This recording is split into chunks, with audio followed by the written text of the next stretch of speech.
కావచ్చు, అంటే స్టేట్ అధ్యక్షులు కావచ్చు, అదేవిధంగా మొత్తం మన ఇండియా అధ్యక్షులతో వాళ్ళతో మాట్లాడితే మాకు ఎటువంటి సంబంధం లేదు అనేసి వాళ్ళు చెప్పడం జరిగింది. అంటే మీరు ఈ కార్యక్రమం చేయడానికి ముఖ్య ఉద్దేశం ఏంటంటే ఎన్టీఆర్‌ని పైకి తీసుకెళ్ళడానికా? లేకపోతే ఆయన పేరుతో మీరు ఏదైనా చేయడానికా? అనేది చాలా మంది ప్రజల్లో వస్తున్న ఒక అనుమానం. దాన్ని మీరు క్లియర్ చేస్తే బాగుంటుంది.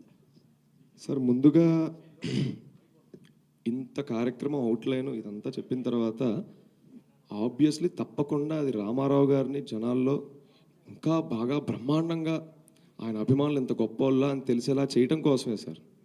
ఇందులో మేం కనపడాలనుకుంటే సార్, ప్రేమకైనా పక్కైనా మొహం కావాలి సార్. అందుకే మా మొహం ముందుంది. సో పూలు పడ్డా మా మీద పడుతుంటే గత 7 రోజుల నుంచి రాళ్ళు చెప్పులే పడుతున్నాయి. అంటే చెప్తున్నాను సార్, ఆయన పేరు వాడుకొని మేమేదో అయిపోవడం అసలు మా ఉద్దేశం కాదు. అండ్ మీరు ఒకటి నమ్మరు సార్, వ్యవస్థ పెట్టిన తర్వాత ఒక 4 సంవత్సరాల పాటు అసలు ఇది ఎవరు నడిపిస్తున్నారు, ఎవరు ప్రోగ్రామ్స్ చేస్తున్నారు, మా ఫోటోలు మా ఫేసులు కూడా మేము బయట చూపించుకోలేదు సార్. అది ఇందులో ఎటువంటి డౌట్ లేదు. రెండోది, మీరు అన్నట్టు సో కాల్డ్ రిజిస్టర్డ్ సేవా సమితిలు ఉన్నాయి, మీది ఎన్టీఆర్కి మాకు అటువంటి అనుబంధం లేదని అంటున్నారు కాబట్టి సార్, అభిమానానికి ఎక్కడ గుర్తింపు కార్డు ఉండదు. ఇదేం పార్టీ కాదు సార్, దీనికి మెంబర్షిప్ కార్డు ఉండడానికి. ఇది అభిమానం. గ్రామ స్థాయి దగ్గర నుండి, గ్రామాల దగ్గర నుండి పట్టణాల వరకు ప్రపంచం అంతా ఉన్నారు సార్ ఆయన అభిమానులు. వీళ్ళందరికీ కార్డులు కావాలంటే నాకు తెలిసి ఆ సర్వరే సరిపోదు. సో మీరు అంటున్నట్టు ఆ సోకాల్డ్ అసోసియేషన్లకి మాకు సంబంధం లేదంటే మాది రిజిస్టర్డ్ ఎన్జిఓ, అందులో ఎటువంటి డౌట్ లేదు. మేము గవర్నమెంట్ అన్ని బై లా ప్రకారం మేము ఏదైనా చేస్తున్నాం, అగెనెస్ట్ లా మేము ఏది చెయ్యం. 100 కోట్లు 100 కోట్లు ఖర్చు పెట్టి మీరు చేస్తున్నారని చెప్పి, ఈ 100 కోట్లని ఏ విధంగా మీరు తీసుకెళ్తుంటే సార్ సమకూరుస్తున్నారు? అంటే ఎన్టీఆర్ పేరుతో సమకూరుస్తున్నారా, లేకపోతే మీ దగ్గర ఏమి డబ్బు లేదు, మేము చాలా చిన్నవాళ్ళం అంటున్నారు, 100 కోట్లు మరి ఎక్కడి నుంచి తెప్పిస్తారు? సార్, ఇందాకే నేను మాట అన్నాను, మాది రిజిస్టర్డ్ ఎన్జిఓ. ఒక ఎన్జిఓకి సిస్టంలో ఎన్నిటికి యాక్సెస్ ఉంటుంది, అలాగే ఎన్నిటిని చేయగలదో ఇక్కడ సగం మందికి తెలియదు బయట. అంటే అది వాళ్ళ సబ్జెక్ట్ కాదు, అది తప్పేం కాదు. మేము కూడా చాలా తెలుసుకున్న తర్వాతే దీంట్లోకి దిగడం జరిగింది.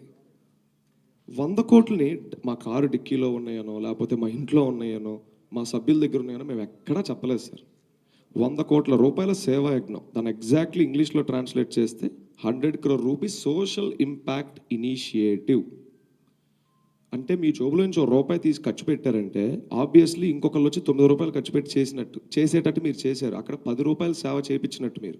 అక్కడ ₹10 మా జోబులోంచి పెట్టాల్సిన అవసరం లేదు. మేము సామాన్యం అంటున్నాం సార్, మా దగ్గర 100 కోట్లు ఎలా వస్తాయి? అన్ని పుకార్ని మేమేమి ఇలా రుద్దలేదు సార్. మేము స్ట్రిక్ట్లీ మా బోర్డు మీదే ఉన్నాం. అండ్ ఒక రోజు ఒక వేదిక వస్తుంది, ఆ వేదిక మీద వివరిస్తాం. ఈ 100 కోట్ల గురించి కూడా చెప్తాం. సో ఈ 100 కోట్లకు ఒక ముఖ్య ఉద్దేశం, మా టెక్నికల్ టీం, మా లీగల్ టీం గత 6 నెలలుగా 7 నెలలుగా కష్టపడుతుంది ఒకటే, CSR funds, corporate social responsibility funds. So దీని గురించి అందరికీ పూర్తి అవగాహన ఉండదు. ఇప్పుడు ఈ ఊరువాడ కార్యక్రమం నందమూరి తారక రామారావు గారు అనుమతి తీసుకున్నారా? ఒకటి. రెండోది, 2 రాష్ట్రాల్లో చేస్తారా, ఒక ఆంధ్రప్రదేశ్లో మాత్రమే?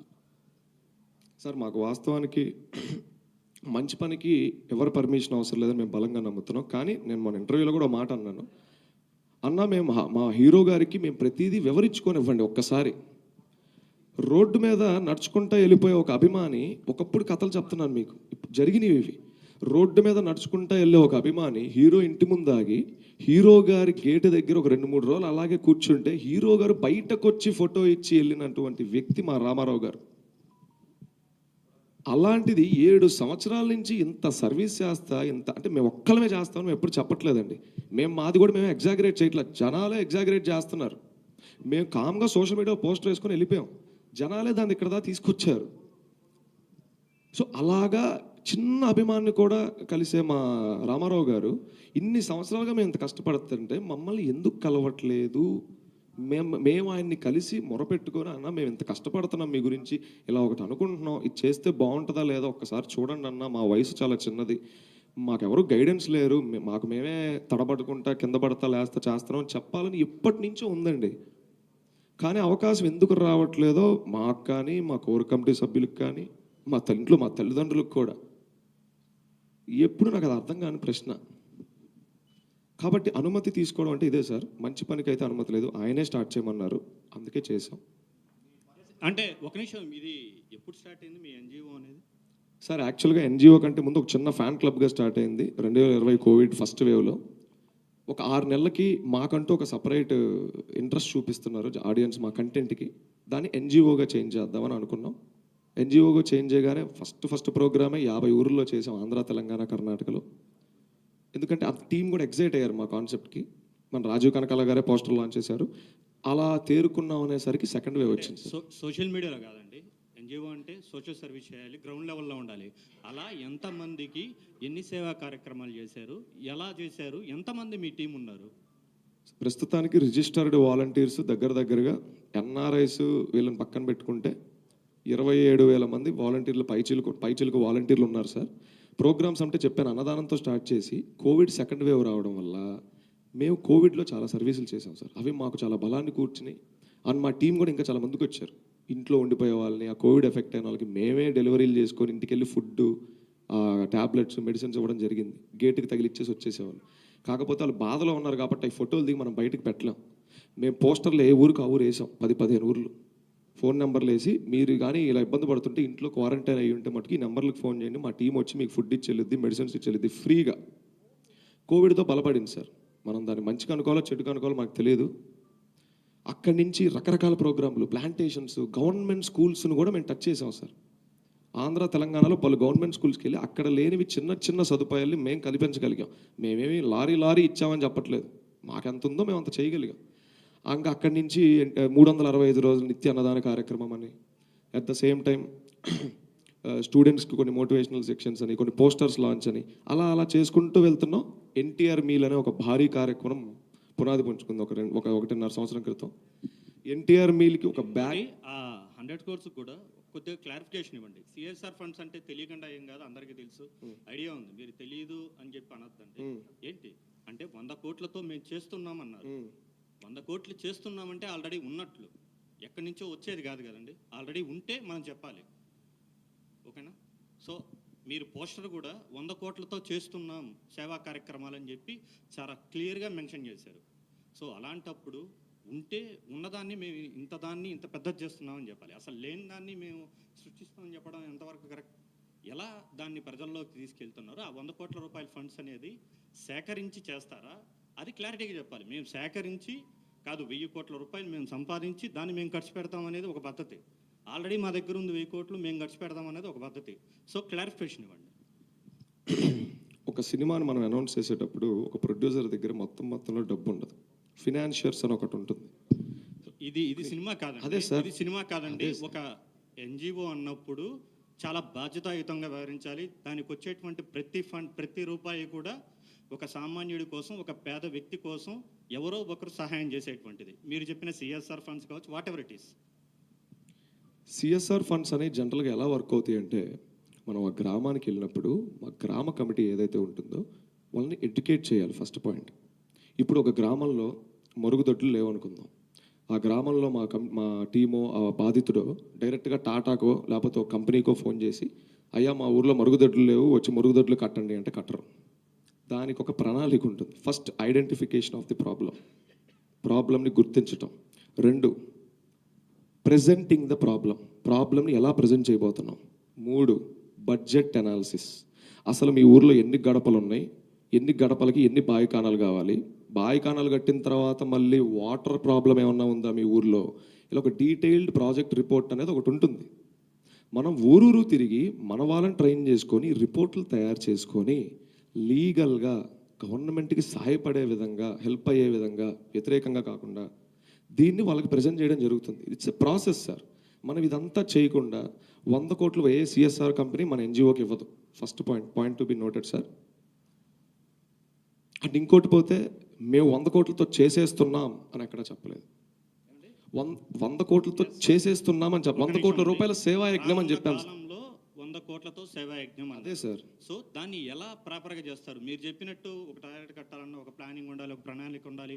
ఇవన్నీ మాకు తెలియదు కాదు, గ్రౌండ్ లెవెల్లో ఉన్న వాళ్ళం, మాకు అన్ని క్లారిటీ ఉంటుంది. అయితే సో దాన్ని ప్రాపర్గా డబ్బులుంటే చేస్తామని చెప్పడం వేరు, మేము సంపాదించి చేస్తామని చెప్పడం వేరు, మేము వేరే వారి దగ్గర విరాళాలు సేకరించి చేస్తామని చెప్పడం వేరు. సో మీరు చెప్పేది సిఎస్ఆర్ ఫండ్స్ అనేది కేవలం బయట వాళ్ళ దగ్గర నుంచి ఒక విరాళంగా సేకరించి మేము చేస్తున్నారు అని చెప్పాలి. సో దాన్ని చెప్పే విధానంలో చాలా తేడా వస్తుందని చెప్తున్నాను. సో అందుకే అడుగుతున్నాను, 100 కోట్ల రూపాయలను మీరు ఎలా సంపాదించగలుగుతున్నారు? మీకు ఇప్పటికే ఏదైనా కంపెనీలు మీకు ముందుకు వచ్చాయా? అంటే కార్పొరేట్ కంపెనీలు ఏమైనా ముందుకు వచ్చి మీకు 100 కోట్ల రూపాయలను మేము ఇస్తాం, సో అండ్ సో ఒక ఎన్టీఆర్ సంస్థకు మేము అందజేస్తున్నాం అని ఎవరైనా చెప్పారా? మీరు ఎవరినైనా అప్రోచ్ అయ్యారా? ఇప్పటి వరకు ఎంత సేకరించారు, ఎంత వచ్చాయి? సార్ ఇదంతా ఒక పెద్ద లాంగ్ ప్రాసెస్ సార్. సేకరణ అంటే ఇప్పుడు మన ఆంధ్రప్రదేశ్ ఉంది సార్, ఎవ్రీ ఇయర్ మన కంట్రీలో కొన్ని వేల కోట్ల సిఎస్ఆర్ ఫండ్స్ బయటకు వస్తడం జరుగుతుంది. అందులో మన ఆంధ్రప్రదేశ్ ఒక 4%, 5% క్యాప్చర్ చేసుకుంటుంది. అండ్ క్యాప్చర్ చేసిన ఫండ్స్ని ఎప్పుడైనా ప్రభుత్వం మేజర్ థింగ్స్ మీద పెడుతుంది, like health care, child education, అలాగే గ్రామీణాభివృద్ధి. ఇందులో ఒక నెంబర్కి ఒకటి ఉంది సార్, రూరల్ డెవలప్మెంట్కి చాలా తక్కువ మొత్తంలో సిఎస్ఆర్ ఫండ్స్ ఇంప్లిమెంట్ అవుతున్నాయి. ప్రస్తుతానికి ఉన్న, నేను ఇంటర్నెట్లో ఉన్నది ప్రాపర్ రికార్డ్స్లో ఉన్నది మాత్రం చెప్తున్నాను సార్. ఇది ఎంతవరకు వాస్తవాలు అనేది ఇంక దాంతో ఆ రిపోర్ట్ దగ్గర తీసుకొని వదిలేద్దాం. సో మనం రైతే రాజు, ఒక్క నిమిషం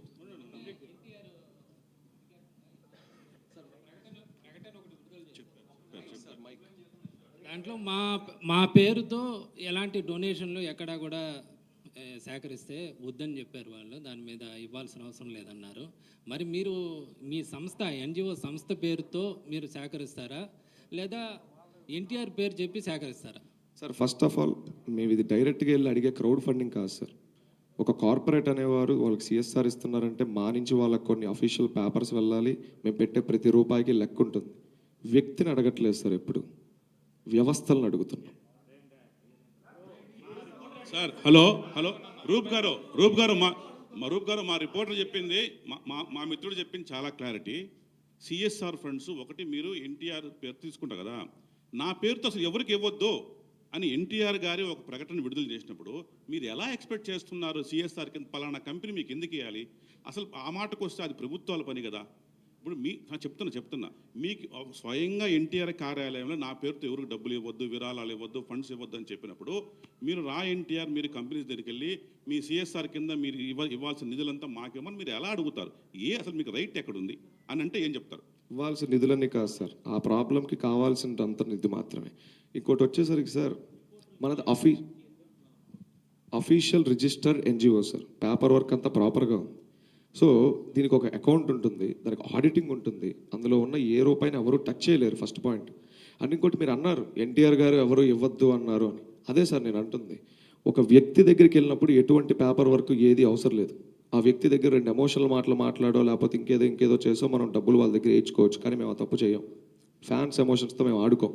కార్పొరేట్ దగ్గరికి వెళ్తున్నాం. రెండోది పోతే ప్రభుత్వం పని కాదు సార్, ఎన్జిఓస్ పని ఉంటుంది ఎక్కువ శాతం. అంటే నాన్ గవర్నమెంటల్ ఆర్గనైజేషన్స్కి ఎక్కువ సిఎస్ఆర్ ఫండ్స్ వస్తాయి, వాళ్ళే అలాంటి కార్యక్రమాలు చేస్తారు.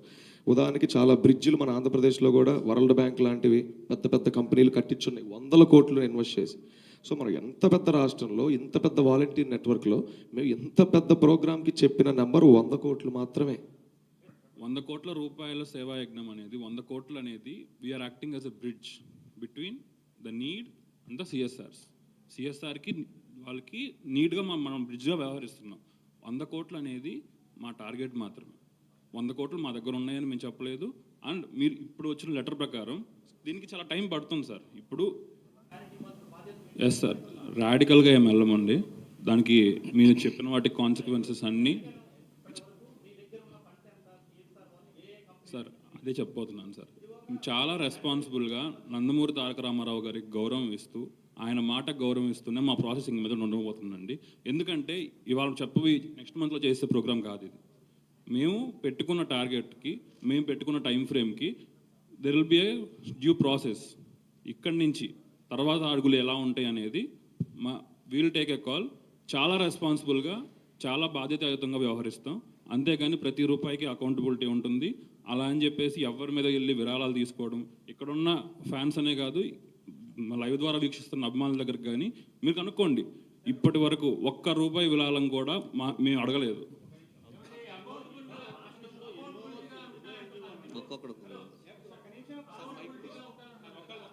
ఇప్పుడు 7 సంవత్సరాల్లో మీరు ఎంత ఖర్చు పెట్టారు, ఎంత ఏ సంస్థలు ఇచ్చాయి, ఎంత ఖర్చు పెట్టారు, 7 ఏళ్ళలో ఏం జరిగింది అని వైట్ పేపర్ ఇవ్వగలరా? మేము సిఎస్ఆర్లు తీసుకోలేదండి. 7 ఏళ్ళు మా ఇంటర్నల్ టీమ్ కంట్రిబ్యూషన్తోనే మేము చేసాము. పైగా ఈ 7 ఏళ్ళు మేము చేసినవన్నీ చాలా చిన్న కార్యక్రమాలు, ఒక్క ఎన్టీఆర్ మీల్ తప్పితే. లోకల్లో జరిగే కార్యక్రమాలు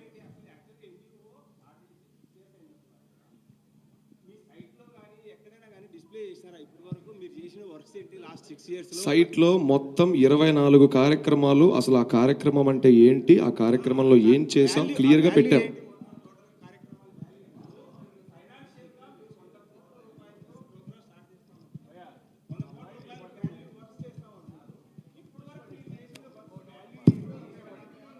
అదే సార్, ఇప్పటి వరకు మేము చేసిన వర్క్స్ యొక్క వాల్యూ అడుగుతూ ఒక్క నిమిషం సార్.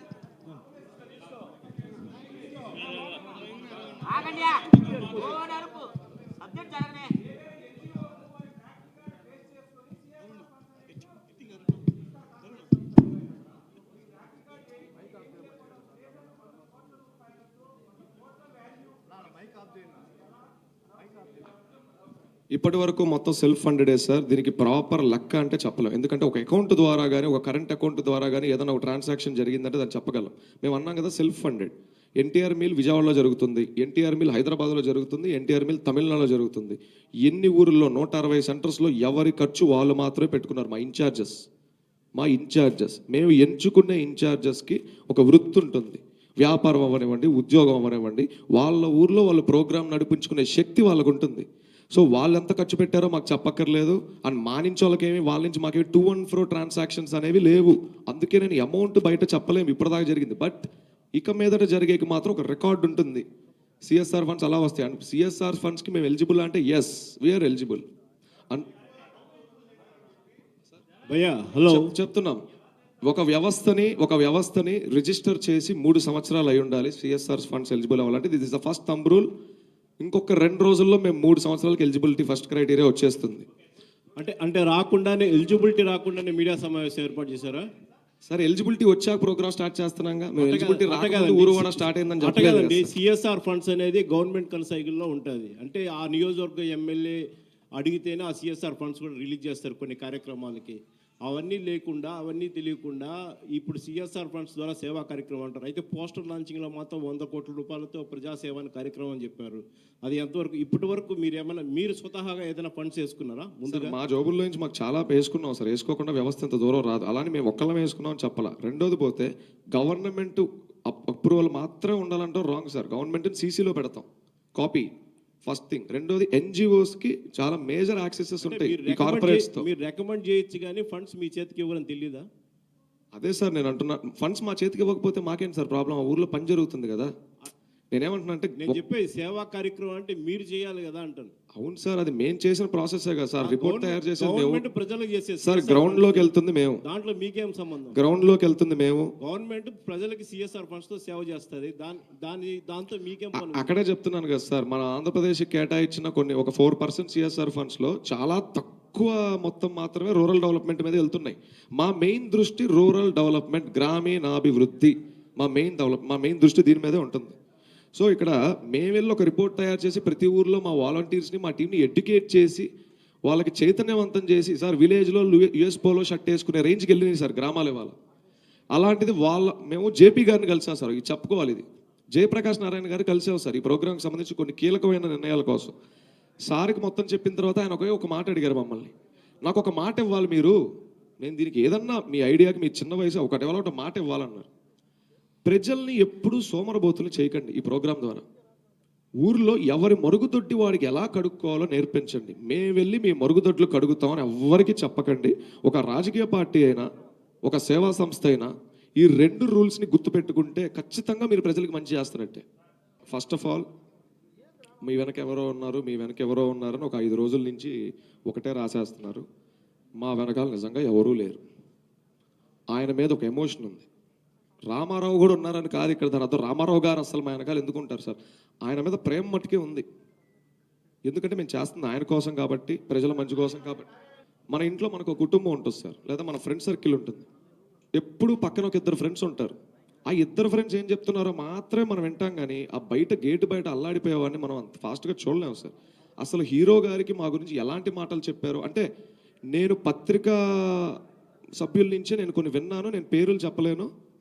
మీ వెనకాల ఏదో పెద్ద రాజకీయ పార్టీ ఉందని, మీరు ఏదో ఒక పార్టీకి బీ టీం అని, హీరో గారికి తక్షణం మీ గురించి ఇలా చెప్తున్నారు, హీరో గారు అందుకే మీ గురించి భయపడి ఆ లేఖను వదిలారు, అందుకే మిమ్మల్ని హీరో గారు కలవడానికి ప్రయత్నించలేదని చాలా బలంగా వెళ్ళింది. ప్రోగ్రామ్ స్పాన్ పెద్దదైతే నిజంగా వెనకాల ఎవరో ఉన్నట్ట. 2024 జనవరి 8న సార్ కరోనా నుంచి మీరు సర్వీస్ చేస్తున్నారు. కార్పొరేట్ సోషల్ రెస్పాన్సిబిలిటీ పేరుతో ప్రతి ఒక్కరు కూడా ఈ సేవా కార్యక్రమాలు చేస్తారు. బట్ ఇక్కడ మీరు పెడుతున్నటువంటి ఈ ఒక ఆర్గనైజేషన్లో ఇష్యూ ఏంటంటే 100 కోట్లని మీరు సొంతంగా సేవ చేయొచ్చు, మీరు సోషల్ రెస్పాన్సిబిలిటీ తీసుకోవచ్చు. బట్ ఇక్కడ ఒక హీరోని ముందు పెట్టి చేస్తున్నారు. సో దీనిపైన అఫీషియల్ ఫ్యాన్స్ అసోసియేషన్ కూడా వాళ్ళు యాంటీగా మాట్లాడుతున్నారు. అసలు వాళ్ళు ఎవరో మాకు తెలియదు, మేము సోషల్ యాక్టివిటీస్ చేస్తున్నాం, బట్ ఇటువంటి వారు ఎప్పుడు కూడా ఎన్టీఆర్ని అప్రోచ్ అవ్వలేదు, కనీసం వాళ్ళ పిఆర్ టీమ్ని టచ్ చేయలేదు. మళ్ళీ ఎందుకు ఈ రకమైనటువంటి స్పెక్యులేషన్స్ ఇప్పుడు 2 స్టేట్స్లో కూడా పొలిటికల్గా టర్న్ అయిపోయింది. ఇది అందరూ కూడా చాలా ఇంట్రెస్టింగ్గా చూస్తున్నారు ఇప్పుడు మీరు మాట్లాడేది. సో ఒక ఎన్టీఆర్ని అడ్డం పెట్టుకొని, ఒక హీరోని అడ్డం పెట్టుకొని ఈ రకమైనటువంటి యాక్టివిటీస్ 100 కోట్లు అనేటువంటి ఇష్యూనే ఇప్పుడు రైజ్ అవుతుంది. సో అది ఎక్కడి నుంచి తీసుకొని వస్తారు? మేజర్ క్వశ్చన్ అయితే ఇదే. ఆర్గనైజేషన్ అయితే మీరు పెట్టచ్చు, కానీ ఈ ఒక ఫండ్స్ అనేది ఎక్కడి నుంచి రైజ్ అవుతాయి? ఇప్పుడు మీరు సేవా కార్యక్రమాలు చేస్తే మిమ్మల్ని ఇనిషియేట్ తీసుకొని ఇంకొకరు చేస్తారనే మాట అదనేది అది చాలామంది చేస్తారు, చాలా అది రూట్ అనేది క్లియర్ అవుతుంది. సో మీరు ఏ రకంగా ఫండ్స్ రైజ్ చేస్తారో అదే ఇప్పుడు మేజర్ క్వశ్చన్. అదే సార్, ఇప్పుడు నేను ఇందాక ఫస్ట్లో మాట అన్నాను, సేవకు ఒక లిమిట్ ఉండదని. లెట్స్ సి మీరన్న అసోసియేషన్స్ ఇవన్నీ ఇప్పటి వరకు ఒక 10 రూపాయలకు సంబంధించిన సేవ చేస్తుందని అనుకుందాం. మేము 100 రూపాయలకు సంబంధించిన సేవ చేయాలని మేము అనుకుంటున్నాం. ఫస్ట్ ఆఫ్ ఆల్ ఇది తప్ప, ఏమాత్రం తప్పు కాదు. అదే కదా సార్ అంటుంది, మేము ఆయనకి ఎవరెవరు ఎలా చెప్పారో మాకు తెలియదు కదా సార్, మాకు తెలియదు కదా, మేము అది కదా అడుగుతుంది. మేము మన ఏబిఎన్ వెంకటకృష్ణ గారి డిబేట్లో కూడా మేము సార్కి ఇదే చెప్పాం. P4 అనేది గవర్నమెంట్ ఒకటి పెట్టున్నది, దాని మించి ఏమైనా అవగాహన ఉందా మీకు? అంటే జస్ట్ చూసాం సార్, ఆ పబ్లిక్ పాలసీ ఇవేనా మన టీడీపీ గవర్నమెంట్ మన ఏదో పెట్టింది అదేనా P4 అంటే పూర్తి డీటెయిల్గా తెలియదు సార్, గమనించాను అంతే జస్ట్. మరి మీరు ఒక కార్యక్రమం ఎత్తుకునేటప్పుడు సమాజంలో ఏం జరుగుతుందో కూడా తెలుసుకోకుండా ఎట్లా ఉంటారు? P4 అనేది కొంత అవగాహన చేసుకుని ఉండాలి సార్ కదా. అదే వస్తున్నాను సార్, మీకు ఇందాక పోర్ట్ఫోలియోస్ ఒక మాట చెప్పాను, అన్ని పనులు ఎప్పుడు ఒకళ్ళే చేయలేరు. ఓకేనా, నేను చేయగలిగే పనులు కొన్ని ఉంటాయి, మా టెక్నికల్ టీం చేయగలిగే పనులు కొన్ని ఉంటాయి, మా ఆడిటర్లు చేసేసి ఒకటి ఉంటుంది, లీగల్ టీం ఒకటి ఉంటుంది. సో ఎవరి స్టడీ వాళ్ళు చేస్తారు సార్. ఇక్కడ అందరి ఇన్ఫర్మేషన్ అందరికీ తెలియాలని అస్సలు లేదు, ఎక్కడా లేదు. ఓకే, P4కి సంబంధించి ఉన్న కాన్సెప్ట్ కూడా ప్రతి ఊర్లో ఎవరికి వాళ్ళు దత్తత తీసుకొని చేసే కార్యక్రమాలే ఉంది. సో మీరు కూడా ఈ P4లో భాగస్వామ్యం అయ్యే అవకాశం ఉందా? సార్ ఒకటి, ప్రభుత్వం అది ఏ ప్రభుత్వం అయినా, ఏ పార్టీ ప్రభుత్వం అయినా, ఇప్పుడైనా తర్వాత అయినా, ఒకటి ప్రభుత్వానికి కూడా మనం ఉపయోగపడుతున్నాం అంటే చాలా ఆనందకరమైన విషయం సార్. ఎందుకంటే వాళ్ళు డీల్ చేయాల్సినవి చాలా ఉంటాయి. అందులో ఒక ఎన్జిఓగా మేము కొంచెం చేదోడుగా నిలిస్తే తప్పేముంది సార్, ఎవరి ప్రభుత్వం అయినా కానీ.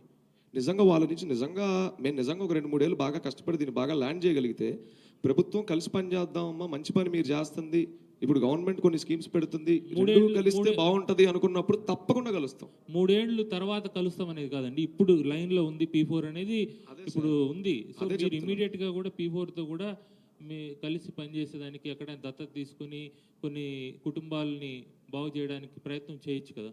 అదే సార్, అదే వెల్కమింగ్ ఎప్పుడైనా ప్రభుత్వం నుంచి ఉండాలి కదా సార్. ఇప్పుడు మేము ఒక ఎన్జిఓగా మా పని మేము చేసుకుంటున్నాం, మేము వెళ్ళిపోయి డైరెక్ట్గా వాళ్ళకి ప్రపోజల్స్ పెట్టలేం కదా. దానికి ఫస్ట్ మేము అర్హులో కాదో మేము చూసుకోవాలి కదా, మమ్మల్ని మేము చెక్ చేసుకోవాలి కదా. ఒకవేళ నిజంగా మేము అర్హులు అయితే వాళ్ళే పిలుస్తారు సార్, అంతే. రూప్ గారు ఒకటే sir, 1 by 1 sir, 1 by 1 sir please. Roop గారు ఏం సార్ ఒకసారి అడగండి సార్, నాకు కనపడలేదు.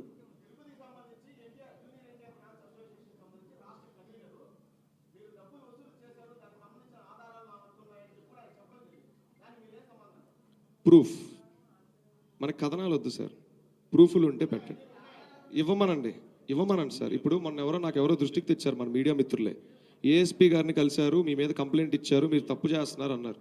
ఆ కంప్లైంట్ పేపర్లో అవి కూడా పెట్టి మేము తప్పు చేసి ఉంటే ఇవాళ అదే బయట ఉన్న పోలీస్ శాఖ గారు వాళ్ళకి థ్యాంక్స్ చెప్పుకోవాలి సార్, ముందు మర్చిపోయాను, వారు మమ్మల్ని అరెస్ట్ చేయొచ్చు.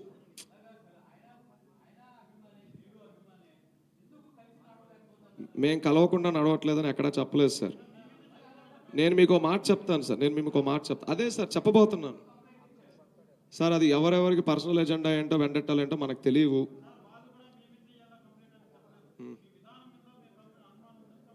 అనుమానం ఉంటే ఇన్వెస్టిగేషన్ జరుగుతుంది. లా అండ్ ఆర్డర్ అనేది ఒకటి ఉంది, ఇన్కమ్ ట్యాక్స్ ఉంది, ఈడీ ఉంది, సిబి ఉంది, సిబిఐ ఉంది, సిఐడి ఉంది. మీరు ఎన్ని బలగాలైనా పంపొచ్చు, మమ్మల్ని వెరిఫై చేసుకోవచ్చు. మా ఆఫీస్ అడ్రస్ ఎక్కడ ఉందో కూడా మేము బహిరంగంగా అన్ని చోట్ల చెప్తున్నాం. రూప్ గారు మళ్ళీ దయచేసి మళ్ళీ అదే ప్రశ్న అనుకోవద్దండి. ఇప్పుడు సింపుల్ ఒకటే అంశము. మీరు ఎవరైతే ఏ కంపెనీ అయితే ఎన్టీఆర్ బొమ్మను చూపించి అడుగుతారో అదే కంపెనీ మీకు సిఎస్ఆర్ కింద ఫండ్ ఇవ్వడానికి ముందు ఎన్టీఆర్ కార్యాలయం విడుదల చేసిన ప్రకటన పక్కన పెట్టుకొని మీకు ఫండ్స్ రిజెక్ట్ చేస్తుంది కదా.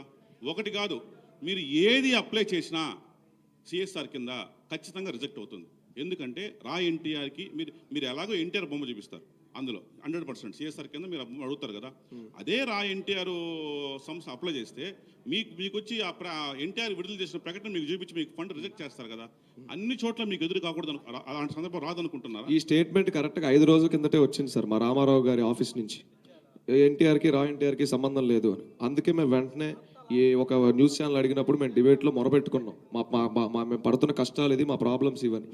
ఇప్పుడు మీరు అన్నారు మేము వ్యక్తుల దగ్గరికి వెళ్ళి అడగట్లా, వ్యవస్థల దగ్గరికి వెళ్ళి సిఎస్ఆర్స్ రైజ్ చేస్తున్నాం. And CSRs is 100% legitimate and on bylaw.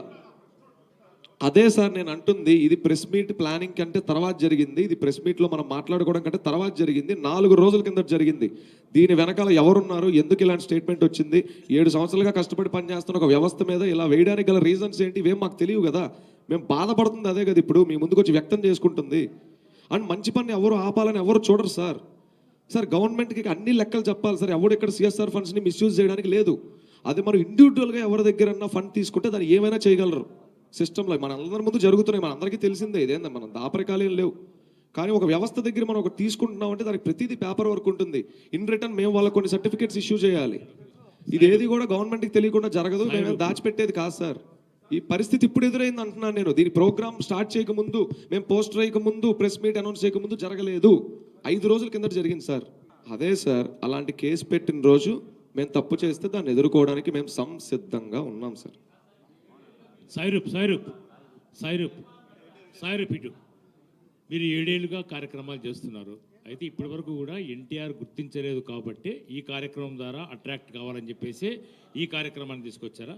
మీరు చెప్తున్న దాన్ని బట్టి సెల్ఫ్ ఫండింగ్తోనే సేవా కార్యక్రమాలు చేశారని చెప్పారు ఇప్పటి వరకు. అయితే 7 ఏళ్ళుగా మీరు ఎన్టీఆర్ని కలవలేకపోయారు, ఎన్టీఆర్ మమ్మల్ని కలవలేకపోయాడు అని చెప్పేసి మీరు మాట్లాడారు.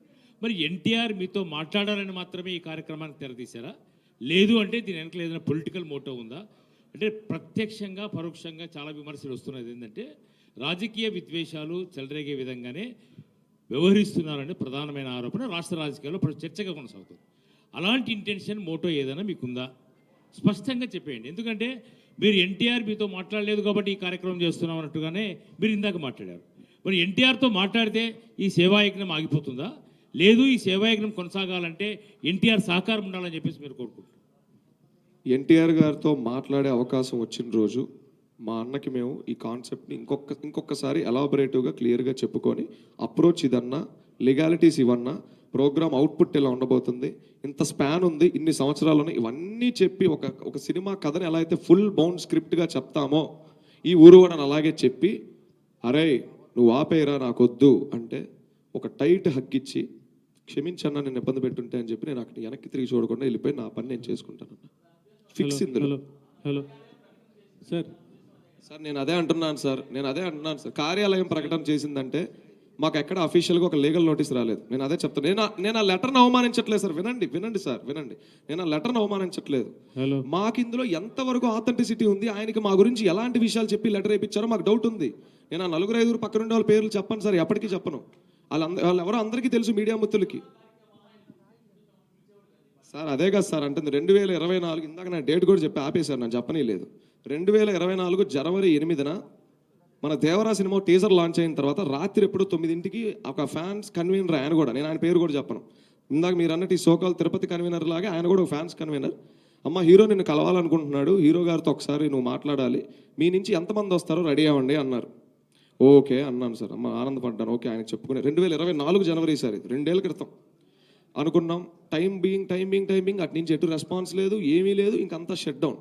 మేము ఎవరిని అడుగుతాం సార్? మళ్ళీ మాకు ఎవరైతే ఫోన్ చేశారో ఆయన్నే అడుగుతాం. ఆయన అడిగితే ఇప్పుడు కాదమ్మా, తర్వాత ఇది అవ్వదులే, కష్టంలే, మాకు కుదరట్లేదు, ఇలాంటివి వచ్చాయి. అందులో ఎంతవరకు వాస్తవాలు కూడా మాకు తెలియదు మాకు అక్కడ ఏ నుంచైనా అటు నుంచి ఒక ఇన్ఫర్మేషన్ వస్తే అది నిజమో అబద్ధం కూడా మాకు తెలియదు. ఆయన చెప్తున్నారు.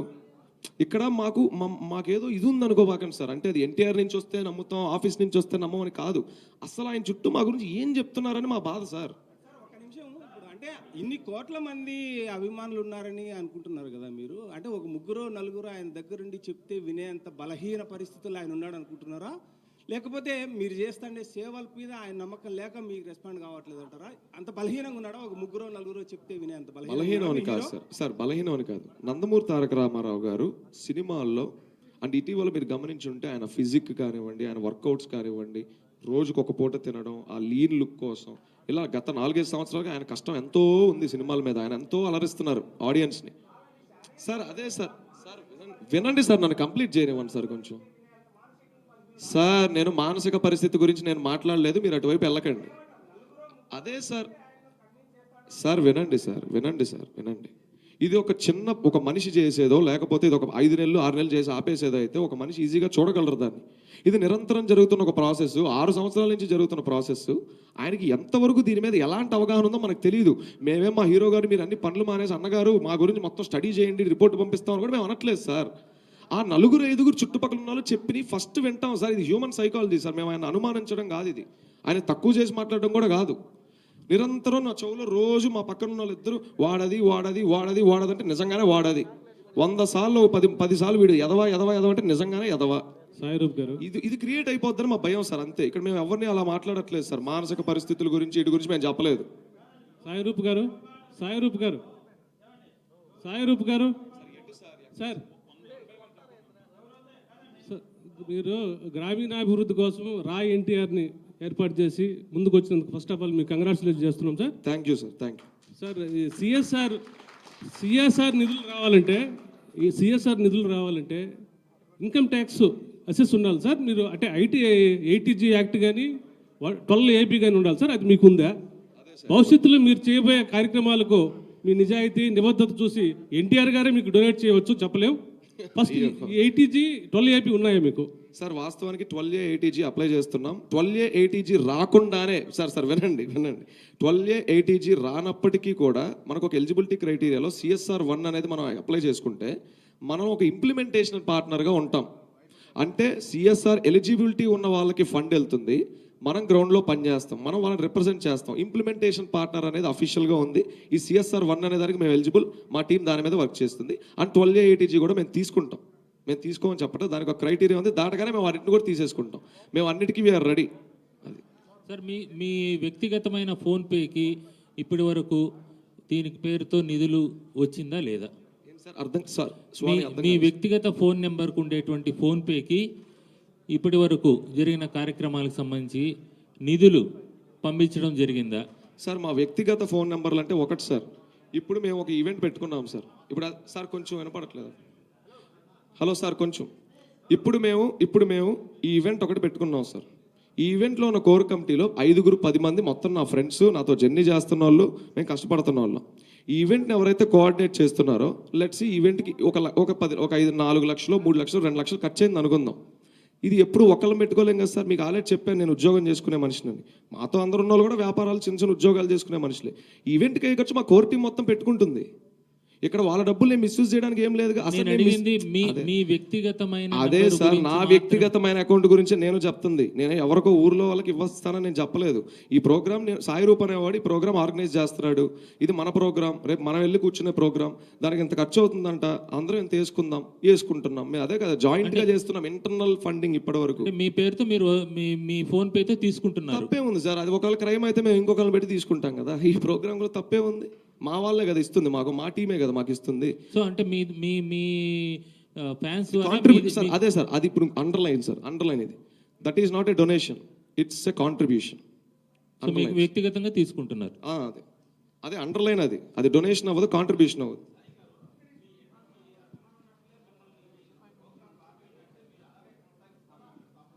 అదే సార్, ఆయన గారికి మా అన్నగారికి మేము ఒకసారి చెప్పుకొని అవకాశం వస్తే నేను కల్పించమని నేను బల్లగుద్దేం అడగట్లేదు సార్. ఆయనే ఆపేయమని కలిసి ఆయనకి ఫుల్ బౌండ్ స్క్రిప్ట్ చెప్పాక కూడా వద్దు, నాకు ఇది నచ్చలేదు, నువ్వు ఆపేయంటే మీకు అదే అన్నాను కదా సార్. హక్ చేసుకొని వెళ్ళిపోతాను. హక్ చేసుకునే అవకాశం ఇవ్వకపోతే అది కూడా వదిలేస్తాను. ఒకటి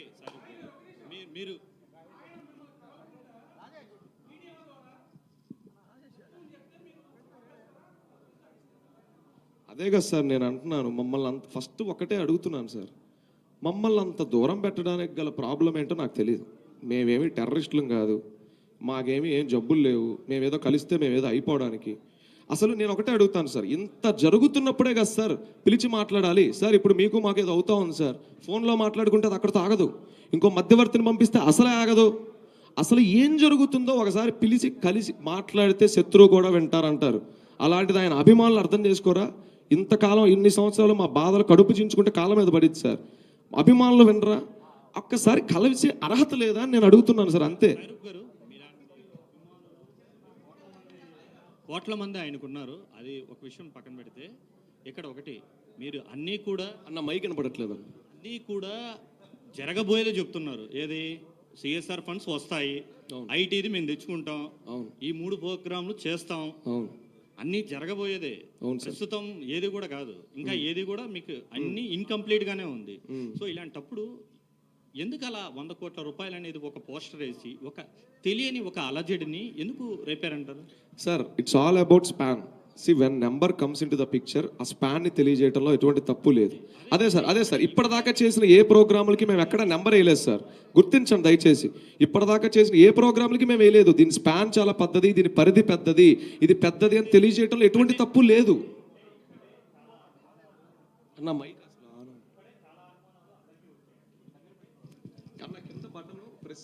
ఒకటి మీరు చాలా క్లియర్గా ఇందాక చెప్పింది ఏంటంటే, ఒక ఆవేదన మీరు స్పష్టంగా ఉంది. మేము అభిమానులుగా కలిసే అర్హత లేదా, మమ్మల్ని ఆయన కలవరా అని ప్రశ్నిస్తున్నారు. ఎన్టీఆర్ కలవడం ఒక్కటే మీకు లక్ష్యమా?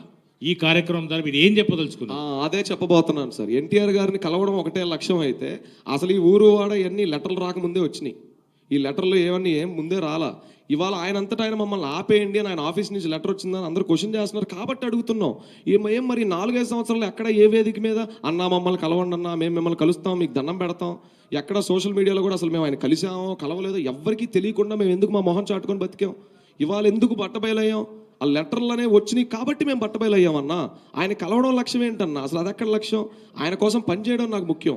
ఆయన కలిసేసి ఆ ఫోటోని ఎక్కడో డీపీలో పెట్టుకొని 10 మంది ముందు ఫోజులు కొట్టాల్సిన అవసరం అంత నాకు లేదు. నా హీరో నాకు దైవం. దేవుడిని ఎప్పుడన్నా కలిసామా? దేవుడిని కలిస్తే గుడికి వెళ్తామా? నేను ఇది ఒక్కటే నమ్ముతానన్నా. అంటే ఇప్పుడు ఎన్టీఆర్ మిమ్మల్ని కలవకపోవడమే ఆయన చేసిన నేరమా? ఇంత రచ్చగా అర్థం కాలేదా? పదవి ఏంది నేరమా? అంతే కదా మరి చెప్తున్నది. కాదు కలవలేరు అంటే ఇప్పటికి కూడా నేను ఒకటి నమ్ముతున్నానన్న, మా రామారావు గారు ఫుల్ బిజీగా ఉంటారు. మా యొక్క మీడియాలో మాట్లాడుకున్నవి కానీ, ఇవాళ ఈ ఈవెంట్ కానీ, మేము వేసిన పోస్టులు కానీ, ఇవన్నీ కూడా ఆయన పూర్తిగా చూశారని మాకు నమ్మకం లేదు. ఎందుకంటే ఆయన షెడ్యూల్స్ వేరు, నైట్ షూట్లో ఉంటారు, ఆరోగ్యం పాడు చేసుకుంటున్నారు, అభిమానుల కోసం కష్టపడి వర్కౌట్లు చేసి. ఆయనకి ఇవన్నీ ఇప్పుడు ఇంత 2.5 గంట కూర్చుని ప్రోగ్రామ్ చూసే టైం ఆయనకు ఉంటుంది అనుకుంటున్నారా మీరు? మళ్ళీ రేపొద్దున్న ఏమైంది అని ఒకళ్ళిద్దరిని అడిగినప్పుడు వాళ్ళు ఇందులో ఎంతవరకు వాస్తవాలు చెప్తారో నాకు నమ్మకం లేదు. నేను అదే చెప్తున్నాను అన్న, నేను ఇక్కడ ఎవరిని అవమానించట్లేదు, డౌట్ నాకు నమ్మకం లేదు అంతే. ఇక్కడ మా ఉద్దేశం కాదు సార్. మీరు మీ యాక్టివిటీ పైన ఒక ఇదేంటంటే, యువగళం స్టార్ట్ అయ్యేటప్పుడు కూడా, యువగళం కుప్పంలో ప్రారంభమైన రోజు కూడా మీరు ఇదే విధంగా హడావిడి చేశారు. ఎందుకు చేశారు? హడావిడి చేశాం సార్ కుప్పంలో. అప్పుడు కూడా ఇదే విధంగా మీరు జూనియర్ ఎన్టీఆర్కి సంబంధించిన విషయాలు కుప్పం లోకల్లో జరిగినాయి, మా వ్యవస్థకు సంబంధించినవి కాదు. ఆ న్యూస్ నేను చూశాను సార్. వాళ్ళు మా వ్యవస్థ బయట వాళ్ళు ఫ్యాన్స్ అసోసియేషన్ మెంబర్. అతనికి మా వ్యవస్థలో ఎటువంటి అనుబంధం లేదు అంటే నాకు ఆ విషయం గురించి తెలుసు. ఓకే, ఇప్పుడు మీరు తిరుపతిలో ఈ కార్యక్రమం సంబంధించిన ప్రెస్ మీట్ పెట్టారు. తిరుపతిలో వేలాది మంది ఎన్టీఆర్ ఫ్యాన్స్ ఉన్నారు. ఎంతమంది ఇప్పుడు ఇక్కడ పార్టిసిపేట్ అవుతున్నారు ఈ ప్రోగ్రాంలోనా? ఇది చెప్పాం కదా sir, entry strictly only for hour media మిత్రులు అండ్ మా కోర్ టీమ్. ఏ అభిమానులకి ఎంట్రీ లేదని లెటర్లో చెప్పాం. మన బయట 3 మెయిన్ స్ట్రీమ్ ఛానల్స్ లో చెప్పాను, లెటర్లో చెప్పాను. అంటే మీ టీంలో తిరుపతి నుంచి ఎవరు లేరా సార్? మేము పిలవదలుచుకోలేదు సార్. ఇది టీమ్ మీటింగ్ కాదు, మా core committee with press meet with media. ఊరువాడ కాన్సెప్ట్ వెళ్ళాలి. ఇక్కడ మేము ఇప్పుడు తిరుపతి టీంని పిలిచాం అనుకోండి సార్, పక్కనున్న పాకల్ని పిలవాలి, చంద్రగిరిని పిలవాలి, చిత్తూరుని పిలవాలి, నగరి పిలవాలి, పుత్తూరు పిలవాలి, కాళహస్తి పిలవాలి. ఇక్కడ తాగదు, మళ్ళీ రాష్ట్రం అంతా అడుగుతారు. మేము బహిరంగ సభ పెట్టడం మా ఉద్దేశం కాదు సార్. బహిరంగ సభలు పెట్టాల్సిన అవసరం ఏంటి? మంచి జరిగితే చాలు. సాయిరూప్ గారు ఒకటే అంటే చెప్పండి sir. NGO 3 years back start అయింది. సో ఈ 3 ఇయర్స్లో అంటే 24లో స్టార్ట్ చేశారా 23? ఏంటి సార్ ఎన్జిఓనా? ఎన్జిఓ 12 లేదు సార్. అంటే ఓకే, రిజిస్టర్డ్ అంటున్నారా మీరు? Yeah. యాక్చువల్గా రిజిస్టర్ 2023 జూలై 20 అయింది సార్ మరి. ఓకే 3 ఇయర్స్ అవుతుంది. అవుద్ది, ఎల్లుండికి అవుద్ది. యా అంటే ఫస్ట్ ఇయర్ ఎంత ఖర్చు పెట్టారు, సెకండ్ ఇయర్ ఎన్జిఓ తరపున ఎంత ఖర్చు పెట్టారు, థర్డ్ ఇయర్ ఎంత వరకు వచ్చింది, అదే చెప్పాను సార్. ఇప్పటిదాకా ఎటువంటి ఫండింగ్ అనేది ఇప్పటిదాకా మేము చేయలేదని చెప్పింది అదే. మేము క్రౌడ్ ఫండింగ్ చేయనప్పుడు, మేము అకౌంట్కి డబ్బులు కొట్టించుకున్నప్పుడు ఆడిటింగ్ ఎలా జరుగుద్ది, రిపోర్ట్ ఎలా వచ్చింది, అసలు అకౌంట్ మేము యూజ్ చేయట్లేదు పక్కన పెట్టా ఉన్నప్పుడు రిపోర్ట్లు ఎలా ఇస్తాం? ఇయర్ ఇంటర్నల్ ఫండింగ్తో జరిగింది. సిఎస్ఆర్ ఫండ్స్ అనేది అంత ఈజీగా ఎవ్వరికి ఇవ్వరు అనేది అది కూడా ఒకటి ఉంది. ఎందుకంటే సిఎస్ఆర్ ఫండ్స్ ఇవ్వాలన్నా కూడా ఒక ఆర్గనైజేషన్కి ఒక పర్టికులర్ సార్ వాటి కోసమే మేము, ఎందుకంటే మీ ఆశయం గొప్పది అయ్యుండొచ్చు, మీ ఆశయం గొప్పది, మీ ఆలోచన గొప్పది, 3 విభాగాలు పెట్టారు, సేవా జాగృతి కావచ్చు, ఏదైతే ఊరిమాట పాలకుల పార్టీ, ఇవన్నీ బాగానే ఉన్నాయి. అయితే అవన్నీ చేయాలంటే ఒక అడుగు వేయాలన్నారు కదా, ఆ అడుగు వేయాలంటే ఏదో కొన్ని ప్రికాషన్స్ ఉంటాయి కదా. సో ఏంటి అవి పర్ఫెక్ట్గా తీసుకుంటున్నారా? అదంతా మా లీగల్ కౌన్సిల్ని మేము అనౌన్స్ చేసాం. ఇందాక పోర్ట్ఫోలియోలో ఫస్ట్ పేరు లీగల్ కౌన్సిల్. మా లీగల్ కౌన్సిల్ చూసుకుంటుంది. అర్థం కావట్లేదు సార్, చాలా మందికి రకరకాలుగా ఉన్నాయి. మీరు అసలు ఏం మాట్లాడుతున్నారు, ఎవరు వెళ్తున్నారు నాకు అర్థం కావట్లేదు సార్. ఏం సార్ ఏంది?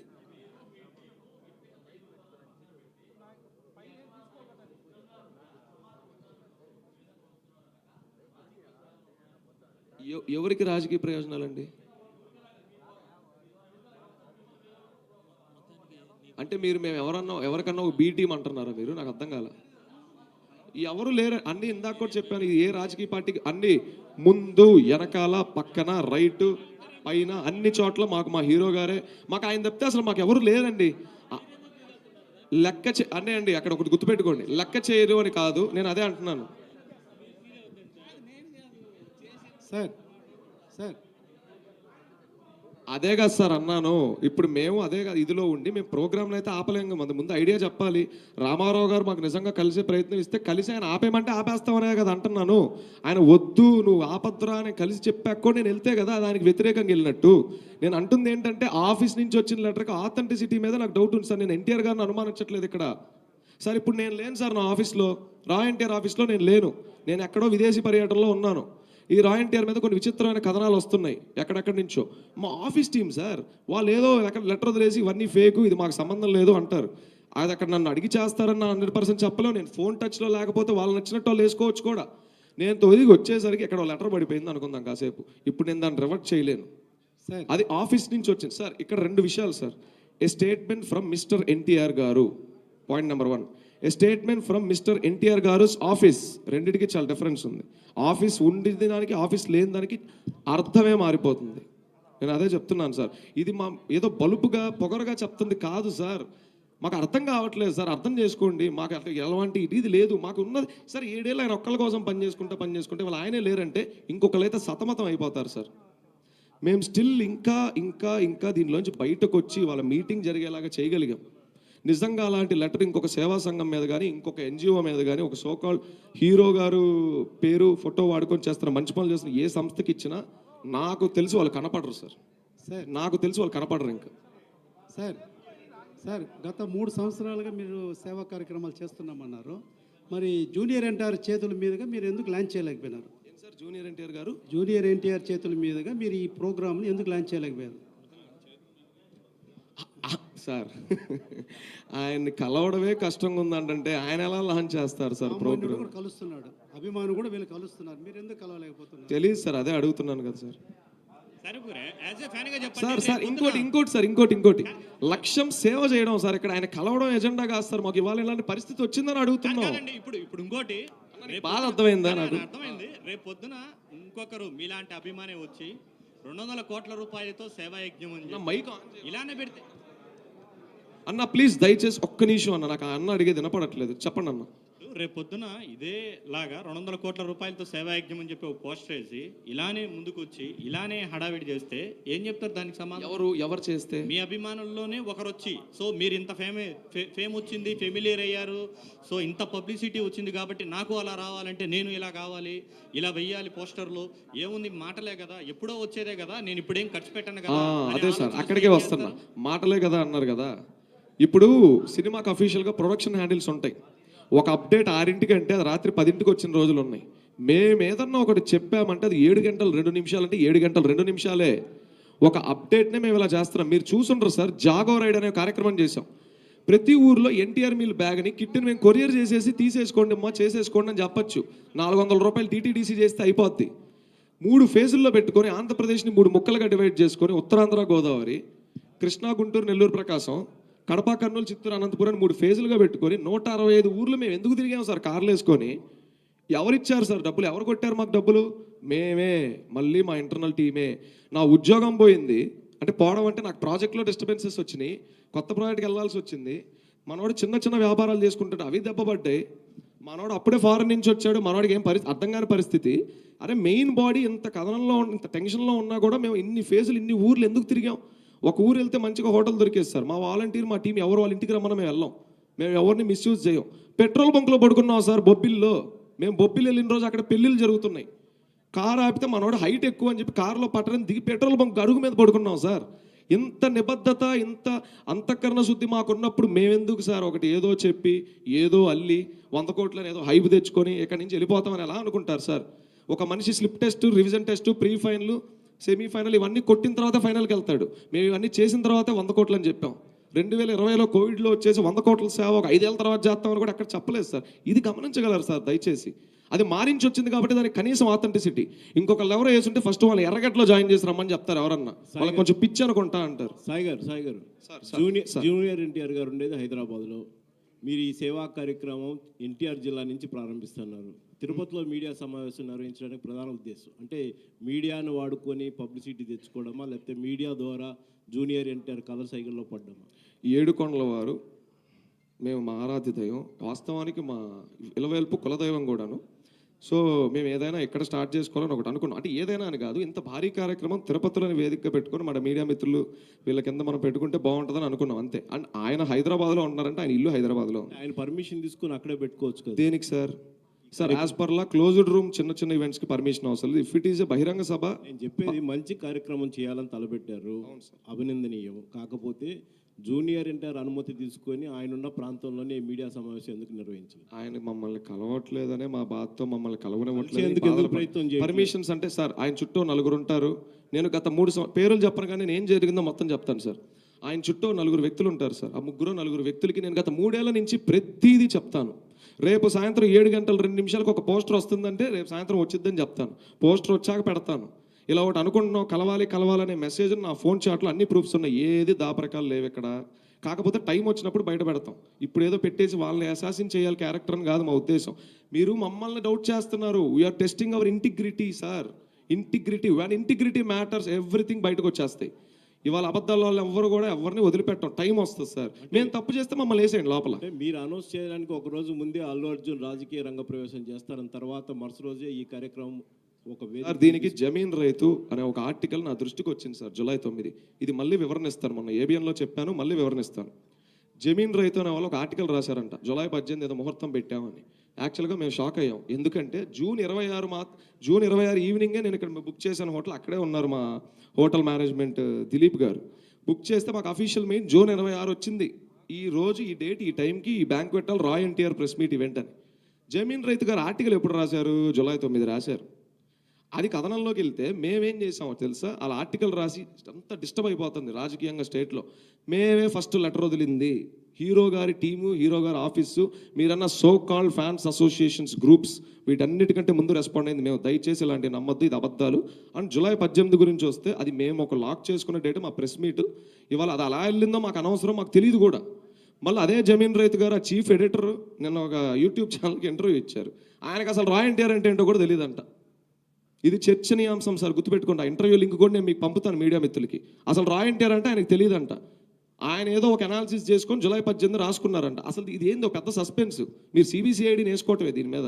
మీకు నిజంగా అన్న అనుమానాలు ఉంటే మేమే షాక్లో ఉన్నాం సార్. అసలు మా డేటా సరే పోని. మేము మా మీడియా సోదరులకి మేము మా రాజు గారిని ఫస్ట్ కలిసాం, ప్రెస్ క్లబ్ మురళీ గారిని కలిసి సార్ ఇలా ప్రెస్ మీట్, ఎందుకంటే పెళ్ళికి ఎవరిని పిలుస్తున్నాం ఫస్ట్ వాళ్ళకి కలవాలి కదా సార్.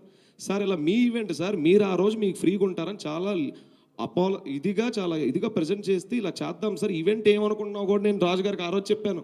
ఆయన ఆఫీస్కి వెళ్ళాను. మరి మీడియా మిత్రులు తప్పితే బయటికి ఎవరికి ఈ విషయం వెళ్ళలేదు సార్. అండ్ ఇది ఊరువాడ ప్రెస్ మీట్ రా ఎన్టీఆర్ ఈవెంట్. మరి ఆ జమీన్ రైతు గారు ఎందుకు ఆర్టికల్ రాశారో మాకైతే తెలియదు. నేను ఇంటర్వ్యూలో ఆయన కూడా మేమంటే ఎవరో తెలియదు అన్నాడంట. అంటే తిరుపతి వేదికగా కూడా మీరు ఈ కార్యక్రమం అనౌన్స్ చేశారు కదా, మొదటి కార్యక్రమం ఎక్కడ చేపట్టబోతున్నారు, దీనికి ఫండింగ్ ఎలా వసూలు చేయబోతున్నారు? అదే సార్, ఫండింగ్ అయితే సిఎస్ఆర్స్ చిన్న చిన్న సమస్యలు ఆ ఊర్లో సాల్వ్ చేయడానికి సిఎస్ఆర్స్ తో పని లేదు. పక్కన పెట్టండి. అదే సార్, సార్ నేను ఇందాక ఒక మాట చెప్పాను సార్, ప్లీజ్ సార్. ఒక ఊర్లో 10 సమస్యలు ఉంటే చిన్న సమస్యలు mark this, underline this sir. పెద్ద పెద్ద సీసీ రోడ్లు, బ్రిడ్జ్లు, వంతెనలు, వాటర్ ట్యాంకులు కాదు సార్. కాలువ పూడికలు తీపించడం, ఏదైనా వీధి బల్బులు సరిగ్గా వెళ్ళకపోతే రిపేర్ చేయించడం, చెత్త కుండీలు లేవంటే ఇబ్బంది పడడం, డ్రైనేజ్ ఒక స్థలంలోకి వెళ్ళిపోయి మరుగు క్రియేట్ అయ్యి దోమల బెదరు క్రియేట్ చేయడం, చిన్న చిన్న సమస్యల్లో అతి చిన్న 2 సమస్యలు మేము మా సొంత డబ్బులతో చేసుకుంటా ఉన్నాం. మళ్ళీ ఎక్కడెక్కడా దీనికి బయలా మా డబ్బులు. ఇప్పుడు అసలు నాకు నెలకు 70,000 శాలరీ పడింది అనుకో, నేను నెలలో 10,000 పెట్టేస్తా. దీనికి ఏ రైట్ అవసరం లేదా సార్? దీనికి ఎవరికి సమాధానం చెప్పాల్సిన అవసరం లేదు, నా డబ్బు అది. సాయి రూప్ గారు, అదే సార్, అసలు చిన్న సమస్యలు మా జోబులో నుంచి చేస్తాం, అది పెద్దది అవుతున్నప్పుడు సిఎస్ఆర్ దగ్గరికి వెళ్తాం. అది సార్. సార్ ఇంత పెద్ద ఆర్గనైజేషన్ నడుపుతున్నారు, కొన్ని సంవత్సరాల నుంచి సోషల్ యాక్టివిటీస్ చేస్తున్నారు. ఏంటి మీ బ్యాక్గ్రౌండ్ ఏంటి, మీ ఫ్యామిలీ బ్యాక్గ్రౌండ్ ఏంటి, అసలు మీకు ఫైనాన్షియల్ సపోర్ట్ ఎలా వస్తుంది, ఇంత ఖర్చు పెట్టడానికి కారణం ఏంటి? ఇప్పటివరకు మీ టీం ద్వారానే మీరు ఈ యొక్క ఖర్చులన్నీ కూడా పెడుతున్నా అంటున్నారు కదా, ఎక్కడి నుంచి వస్తాం? సార్ నా ఫ్యామిలీ బ్యాక్గ్రౌండ్, మేము సగటు మిడిల్ క్లాస్ ఫ్యామిలీ. కాకపోతే మా తాతగారు ఒకప్పుడు ఆయన ఊరిలో మంచి ఇది, ఆయన ఒక సర్పంచ్ భూస్వామి. ఆ తర్వాత మా నాన్నగారి దగ్గరికి వచ్చేసరికి ఏది మిగలలేదు. నేను ఓపెన్గా చెప్తున్నాను సార్, మా ఫ్యామిలీ విషయాలు ఇక్కడ డిస్క్లోజ్ చేయాల్సిన అవసరం లేదు, కానీ నేను చేస్తున్నా. ఓకే, నేను చాలా క్లియర్గా ట్రాన్స్పరెంట్గా ఉండే మనిషిని సార్. సో మా నాన్నగారి తర్వాత ఆస్తి ఒక్క రూపాయి కూడా మాకేం రాలేదు. కొన్ని అనివార్య కారణాల వల్ల అన్నీ పోయాయి. ఇవాళ నాకు జీవనోపాధి, నాకు కూడు పెట్టేది, నాకు అన్నం పెట్టేది నా ఉద్యోగం సార్. నేను కాలేజ్లో చదువుకుంటున్నప్పుడే నేను చెప్పాను మొన్న, రత్తయ్య గారి గుంటూరు విజ్ఞాన్ యూనివర్సిటీలో చదివాను నేను కాలేజ్లోనే క్యాంపస్ ప్లేస్మెంట్ కొట్టాను. ఇవాళ నేను 6 సంవత్సరాల నుంచి ఒకటే కంపెనీలో, నేను ఎక్కడికి మారలేదు. అండ్ ఆ కంపెనీ చెన్నైలో ఉంది కాబట్టి మా ఆఫీస్ చెన్నై పెట్టామని చెప్పాను. సో కంపెనీ ఎక్కడుంటే ఆఫీస్ అక్కడ. ఇది ఆపరేషనల్ ఆఫీసే కదా సార్, ఇదేమి హెడ్ ఆఫీసు ఆంధ్రాలోనే ఎక్కడే పెట్టాలని కాదు కదా. ఆపరేషన్స్ ఎక్కడి నుంచి జరిగితే తప్పే ఉంది సార్, పని ఇక్కడ జరుగుతుంది కదా. అండ్ మేము ఆంధ్ర రాకుండా ఏం పోవట్లేదు కదా, నెలలో ప్రతి 5 రోజులు నేను ఆంధ్ర వస్తాను. నేను అది మేనేజ్ చేసుకుంటూ ఇది మేనేజ్ చేసుకుంటూ పరుగు పరుగు పరుగు అలసిపోయాం సార్. ఇంత అలసిపోయామనే కదా సార్ మేము బాధపడింది. అన్నా మీరు అలా లెటర్ వేసేటప్పుడు తెలుసుకోండి అని. సార్ మీరు ఇంటిగ్రిటీ గురించి ఒక విషయం చెప్పారు సార్.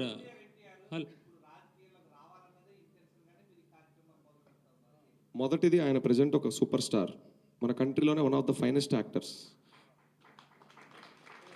సో ఆయన నిజంగా రాజకీయాల్లోకి వస్తాను అనుకుంటే ఇట్స్ అన్న డెసిషన్. అది మేమెవరం సార్, మేమేదో ప్రోగ్రామ్ చేసి 100 కాదు 200 కోట్లు చేసేసి సక్సెస్ చేసేసి ఒక 5 ఏళ్ళు అన్న నువ్వు వచ్చే అని గేటు తీస్తే వస్తారా?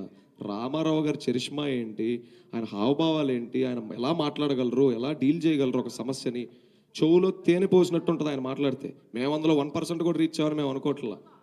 నేను అంటుంది ఏంటంటే, ఇది మేము అడిగితే ఎవరు రారు సార్, మేంత చిన్న మనుషులు వెళ్ళి అడిగితే ఆయన రావడం ఏంటి సార్? అసలు ఈ క్వశ్చనే చాలా వింతగా ఉంది.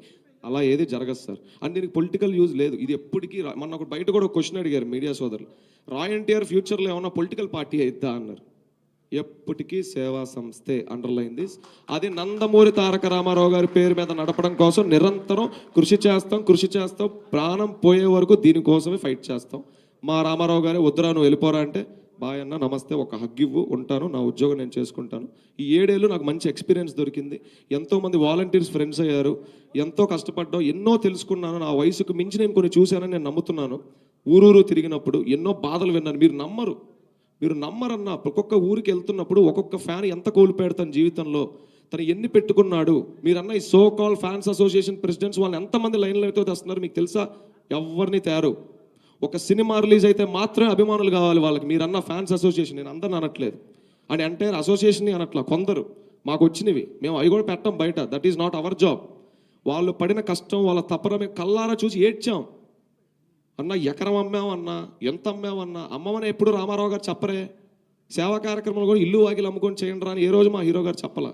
మీకున్న దాంట్లో రూపాయి పెట్టండి, అది కూడా పెట్టిన సైలెంట్గా ఉండండి. ఈ పిచ్చి అభిమాన పనులు చేసుకండి, కొట్టుకోబాకండి, అని చేయబాకండి. ఈ ఫ్లెక్సీలు పాలాభిషేకాలు ఆపేయండి అన్న వ్యక్తి మా రామారావు గారు. వాళ్ళ అభిమానుల బాధలు ఎవరన్నా విన్నారా? అసలు ఈ సోకాల్ ఫ్యాన్స్ అసోసియేషన్ వాళ్ళందరినీ గుర్తిస్తున్నారా? హీరో గారికి ఆయనకు 1 కోటి మంది అమ్మాయిలు ఉంటే అందరితో ఆయన ఏమైనా ఫోన్లో మాట్లాడగలరా? ఇవాళ కూడా మేమేం డిమాండ్ కాదు సార్, ఇది మా రిక్వెస్ట్.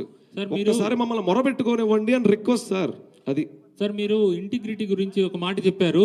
అయితే జూనియర్ ఎన్టీఆర్ ఈ ప్రెస్ మీట్లో పార్టిసిపేట్ చేస్తారు అని మొట్టమొదట మీరు ఒక పోస్టర్ అయితే రిలీజ్ చేశారు ఆన్లైన్లో.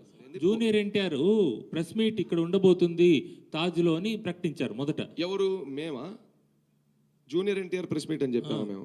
రాయ్ ఎన్టీఆర్ ప్రెస్ మీట్ అని చెప్పాం. పోస్టర్ ఉంటుంది స్వామి, చూడండి. అంటే ఎన్టీఆర్ హాజరవుతారు మేము చెప్పలేదు సార్, అది మీడియా మిత్రులు ఎవరో కొన్ని పేపర్లు రాసుకున్నాయి. అది తప్పు అని ఖండించిన ఫస్ట్ మేమే అంటున్నాం కదా. అది తప్పు అని ఖండించింది రాయ్ ఎన్టీఆర్ఏ. డేట్ ఉంది, సోషల్ మీడియాలో ఏ రోజులో పోస్ట్ చేసాం, అన్నీ ఉన్నాయి. మీరు అన్న సోకాల్ కన్వెంటర్ ఇవన్నీ ఇవ్వలేదేమో ఏఎస్పీ గారికి. సార్ ఏఎస్పీ గారు క్షమించండి సార్, డీటెయిల్ ఇన్ఫర్మేషన్స్ కావాలంటే మేము ఇస్తాం. సగం పోస్టర్లు ఇచ్చి మేము మీ టైం వేస్ట్ చేసినందుకు క్షమించండి సార్ వాళ్ళ తరపున. డీటెయిల్ మేము ఫస్ట్ లెటర్ వేసి అడ్డుకున్నాం, ఇది తప్పు బాబు, ఇలా అనబాకండి, ఆయన ఏదో సినిమాలు చేసుకుంటున్నారు, ఇది దానికి సంబంధం లేదని. ఇవాళ మళ్ళీ మేమే దీన్ని హైప్ని క్రియేట్ చేసాం, మేమే సృష్టించామంటే ఏం మాట్లాడాలి సార్? ఏఎస్పీ గారికి సగం ఇన్ఫర్మేషన్ ఇస్తున్న ఆ వ్యక్తి ఎవరో ఫస్ట్. సార్ మీరు ఇప్పుడు ఈ కార్యక్రమం ఎప్పటి నుంచి ప్రారంభించబోతున్నారు? ఎన్టీఆర్ జిల్లా నుంచి అన్నారు కదా, ఏ ఆర్గనైజేషన్ షెడ్యూల్ ఏమైనా రిలీజ్ చేస్తారా మీరు ఆర్గనైజర్గా? ఉంటుంది సార్. ఎన్టీఆర్ జిల్లా అనేది మాకు సెంటిమెంట్. మన జిల్లాలో ఈ ఇవన్నీ బైఫర్కేషన్లు ఇవన్నీ జరిగిన తర్వాత, డీలిమిటేషన్లు అయిన తర్వాత ఎన్టీఆర్ జిల్లా రావడం ఇవన్నీ మీ అందరికి తెలిసిందే ఆ పాత ప్రభుత్వం నుంచి. ఎన్టీఆర్ జిల్లా అనేది మాకు ఒక ఎమోషను. అందులో పలు ఊర్లు పలు చోట్ల మాకు టీమ్స్ ఉన్నాయి. ఏ ఊర్లో ఎప్పుడు ఎక్కడ ఏ డేట్కి ఫస్ట్ మొదలు పెడితే బాగుంటుందో ప్రాపర్ అన్నీ స్టడీ చేసుకొని అన్నీ సెట్ అన్న రోజే దగ్గరగా ఉన్నప్పుడు ఒక డేట్ వదులుతాం, ఆ డేట్లోనే మొదలు పెడతాం. కాకపోతే సార్ మేము చాలా చిన్నగా అడుగులు వేస్తాం. మేమేదో జెట్ స్పీడ్ లాగా, మాదేదో రాజకీయ పార్టీ కాదు ఏదో వచ్చే ఎలక్షన్కి మేదో పోటీ చేయాలని. మెల్లగా అడుగులో అడుగు వేసుకుంటూ ఊరు చూసుకుంటూ తప్పులేంటి రైట్ ఏంటి, ఎందుకంటే మాకు మేమే టీచర్స్.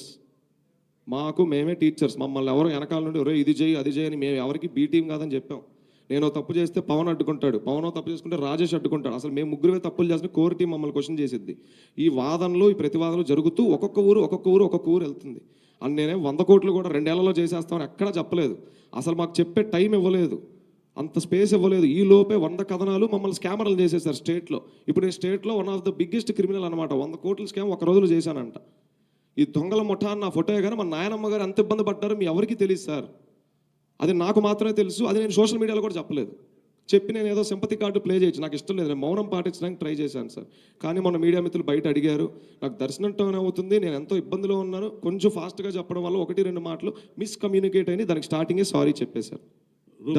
రూప్ గారు ఒకటి దయచేసి, అంటే సార్ నిజంగా మీరు సేవా కార్యక్రమాలు ముందుకు వచ్చారు, దాన్ని ఎలాంటి పరిస్థితుల్లో మేము అడ్డుకోవడం కానీ వ్యతిరేకించడం కానీ చేయము. అంటే తిరుపతి మీడియా ఏంటి ఇంత ప్రశ్నలు వేసిందని అనుకోవద్దండి. ఇక్కడ మాకేం కనిపిస్తుందంటే మీరు రాబోయే రోజుల్లో ఎదుర్కోబోయే హడ్డిల్స్ని మేము చెప్పాము ఇప్పుడు. ఎందుకంటే మీ నాయకుడు మిమ్మల్ని వ్యతిరేకిస్తున్నాడు, మీరు తీరా సిఎస్ఆర్ పేరు చెప్పారు, ఇన్ని సమస్యలు ఉన్నాయి కదా, వీటిని ఎదుర్కొని ముందుకు ఎలా వెళ్తారన్నది మా ప్రశ్నల సారాంశం తప్ప మీ కార్యక్రమాన్ని కించపరచడం. ప్రస్తుతానికి మా గురువు మీరే సార్. ప్రస్తుతానికి మా గురువు మీరే. నేను అదే అంటున్నాను సార్, ప్రస్తుతానికి మా గురువు గారు మీడియా వల్లే. మీరు ఇన్ని అడగడం వల్ల సార్ మీకు మాట చెప్తాను సార్. భలే అన్నారు మురళి గారు, భలే మాట్లాడారు. ఒక్క నిమిషం, సారీ సార్. మేము కూడా చాలా రాసుకుంటాం, మా టీం కూడా కొన్ని రికార్డ్ చేసుకుంటుంది. నిజమే కదా, ఆ మీడియా సోదరులు అడిగారు, నిజమే మన లీగల్ టీం వాళ్ళకంటే కొంచెం వెనకబడి ఉంది, దయచేసి కొంచెం అవి చూసుకోండి. రేపు ఇంకో ఊరు వెళ్తే ఆ మీడియా వాళ్ళు ఇంకొకళ్ళు అడుగుతారు. తప్పకుండా మీరే మా గురువులు సార్, మాకు నేర్పించండి సార్. ఓనమాలు తెద్దండి కుదిరినంత వరకు. దయచేసి తప్పు చేస్తే నిజం తీసి క్వశ్చన్ పట్టుకోవచ్చు, చొక్కా పట్టుకొని అడిగేయండి ఫస్ట్. ఓకే, అంటే ఫైనల్గా నేను సజెషన్ ఏంటంటే సార్, మీరు మొదట చేయాల్సింది ఎన్టీఆర్ని కలవడం. ఇది మీరు ఇప్పటికా ఇది కలవలేదు అడ్డుకుంటున్నారన్న మాటలు మాత్రం చెప్పొద్దు. సిన్సియర్ రిక్వెస్ట్ ఇది. ఎవరెవరో చిన్న కార్యక్రమాలు చేసిన వాళ్ళు కూడా జూనియర్ ఎన్టీఆర్ని కలుస్తున్నారు. సరే సార్, ఒక పని చేస్తాను. నేను 250 ప్రయత్నాలు పైనే చేశాను. అయితే ఒక పని చేస్తాను, మీరు సహకారం ఇచ్చారు కాబట్టి ఒక పెద్ద ర్యాలీ చేసుకొని ఆయన ఇంటి ముందుకు వెళ్ళిపోయి గేటు కొట్టమంటారా? అది దాడి అవుతుంది మళ్ళీ. అదే సార్, 250 మంది, పార్టీలతో సంబంధం లేదు, వాళ్ళ అర్హతలతో సంబంధం లేదు, సినిమా వాళ్ళ రాజకీయ నాయకుల పట్టుకొని వాళ్ళు లేరు, నేను మెసేజ్ పెట్టిన వాళ్ళు లేరు, నేను ప్రయత్నించాను రోజు లేదు. ఇదివరకు ఇంత వెంపర్లాడలేదు సార్. ఈ లెటర్లు పడిన తర్వాత ఈ స్టార్ట్ అయినాయి. ఆయన కలవడానికి ఎప్పుడూ వెంపర్లాడలేదు. అండర్లైన్ తీసి సార్ అని ఎలా కలవాలో ఒకసారి 3 చెప్పండి సార్. మీరు గురువులు కదా, కొంచెం డైరెక్షన్ ఇవ్వండి. ఆయన ఎలా కలవాలి చెప్పండి, నాకు కొంచెం చెప్పండి సార్. నేను అదే అడుగుతున్నా, నాకు తెలియట్లేదు సార్, నాకు నిజంగా తెలియట్లేదు. 30,000 మీరు ఇంకెంతకంటే ఎక్కువ అడిగారంటే ఒక్క విషయంలో నేను ఏడుస్తా, నాకు తెలియట్లేదు. సార్ హలో సార్, సాయిరూప్ గారు హలో సార్, ఇట్లా ఒక్క నిమిషం.